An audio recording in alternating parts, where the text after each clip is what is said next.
नमस्कार. टुडे समाचार न्यूजमध्ये सर्व प्रेक्षकांचं स्वागत आहे. मी अल्ताफ मुलानी.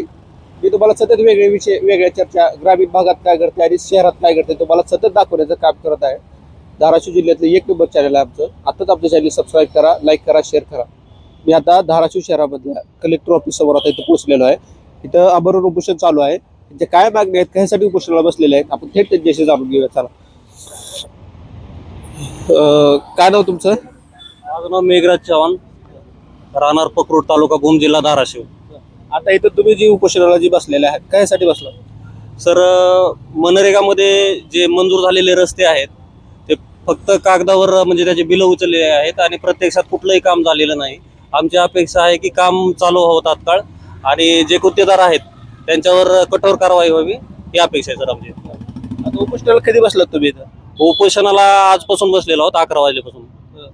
आणि तुम्ही निवेदन कुठं कुठं दिलेलं आहे? निवेदन आपण सीओला दिलेलं आहे, इथं जिल्हाधिकारी कार्यालय, तहसीलदाराला दिलेलं आहे, परत पोलीस निरीक्षक आपलं वाशीच्या अंतर्गत येतं आमचं, त्यांना दिलेलं आहे, गट विकास अधिकारी पंचायत समिती आणि मुख्य कार्यकारी अधिकारी जिल्हा परिषद यांना दिलेलं आहे. मागण्या काय काय आहेत तुमच्या? मागण्या त्याच आहेत आमच्या की जे रस्ते आहेत जे मनरेगामध्ये मंजूर झालेले आहेत ते तात्काळ चालू करण्यात यावेत. जे बोगस बिलं उचललेले आहेत त्या गुत्तेदारावर कठोर कारवाई व्हावी आणि रस्ते तात्काळ, कारण काय होतंय सर, आम्ही शेतकरी आहोत आणि जे गुत्तेदार आहेत ते पण शेतकरी आहेत, त्यांना शेतकऱ्याची जाण पाहिजे. आणखी आता सोयाबीन जे आहे ते सोयाबीनचे अजून काही जणांनी केलेले नाहीत का, तर बाबा तिथं जायला रस्ताच नाहीये. गुत्तेदार कोण आहे? गुत्तेदार काकासाहेब मुरलीधर चव्हाण आहे, अजून दुसरे आप्पासाहेब चौकीदार म्हणून आहेत. असे वेगवेगळ्या रस्त्याचे वेगवेगळे गुत्तेदार आहेत. आता काकासाहेब मुरलीधर चव्हाण जे आहेत ते माजी आमदार राहुलभाई मोठे आमच्या तालुक्याचे, तर त्यांच्या निकटवर्ती आहेत. आता त्यांनी आम्हाला दाबायचा प्रयत्न केला की बंगल्यावर आपण मिटवून घेऊ, पण आम्ही जे आहेत आम्ही शिवविचाराचे लोक आहोत, शेतकरी पुत्र आहोत. आम्हाला जाण आहे त्याची की एक दिवस पैसे घेऊन आम्ही काय हे करू शकत नाही. आम्हाला फक्त तात्काळ मंजुरी म्हणजे अंमलबजावणी पाहिजे याची. काय नाव तुमचं? रोहित चव्हाण. उपोषणाला कशासाठी बसलाय तुम्ही? रोडचं मनरेगामध्ये मंजूर झाले रोडच्या ह्यासाठी, ते तात्काळ चालू व्हावात यासाठी. काय काय मागण्या आहेत? रोड वडाचा माळवस्ती सार्वजनिक पाणी पुरवठा विहीर हे एक रोड आहे. आणखी असे 2-3 रोड आहेत, त्या रोडची मागणी आहे. बघा इथं आपल्यासोबत अजून काय आहेत, आपण त्यांच्याशी जाणून घेऊया. काय नाव तुमचं? माझं नाव अमित अण्णासाहेब चव्हाण, राहणार पकरूड. मी ऑन ड्युटी आहे, देश सेवा, आता सुट्टीवर आहे, देश सेवा करतो मी. तर मला सुट्टीवर एवढी खतनाची माझ्यासाठी बात आहे की माझं घर जिथून आहे ह्या रस्त्यावर माझं घर आहे. माझं गावापासून 1 ते 1.5 किलोमीटर अंतरावर घर आहे. माझा भाऊ पण, दोघं आम्ही फौजीमध्ये आहेत, कार्यरत आहोत का, तो पण ड्युटीवर आहे, मी आता सुट्टीवर आलतो.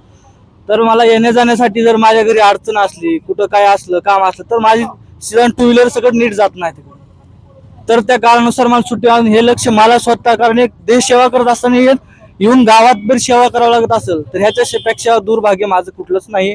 आणि माझ्या जी गावातली ग्रामपंचायत आहे त्यांनी पण लक्ष द्यायला पाहिजे होतं, पण त्यांनी पण टाळाटाळ घेतली. कुठल्या आमदाराचा सपोर्ट घ्यायला म्हणा, कुणाचा म्हणा, असं काय आम्ही लय प्रयत्न केला. मी सगळ्यांना सांगितलं, निवेदन दिलं. ह्याच्या अगोदर मी गावकऱ्यांना सांगितलं, ह्याच्या अगोदर पण आमचं उपोषण झालं. पंचायत समिती भूमला आमचं उपोषण झालं. त्यावेळेस आम्ही समजूत काढून म्हणले मस्टर चालू झाल्यानंतर दिवाळीनंतर आम्ही काम करू. त्यानंतर आम्ही माघार पण घेतली, यांचं सगळ्यांचं ऐकलं आम्ही. आता नंतर मी परत गेलो, सगळ्यांचं ऐकल्यानंतर सुट्टीहून आलो. कुणाचं काही झालेलं नाही, कुणी काय आपलं कर्तव्य केलेलं नाही, किंवा जी शासकीय कर्मचारी आहेत त्यांनी पण लक्ष दिलेलं नाही याच्यावर. मग त्याच्यामुळे मला स्वतः उपोषणाला बसायची गरज पडली, इथपर्यंत यायची गरज पडली.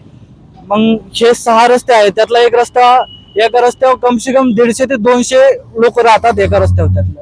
आणि ते बाकीचे 4-5 रस्ते आहेत ते शेतात जाण्यासाठी आहेत. पण त्या रस्त्यावर कमीत कमी दररोजची 200 ते 250 माणसं म्हणजे त्या रस्त्यावर वाहतात दररोजचे.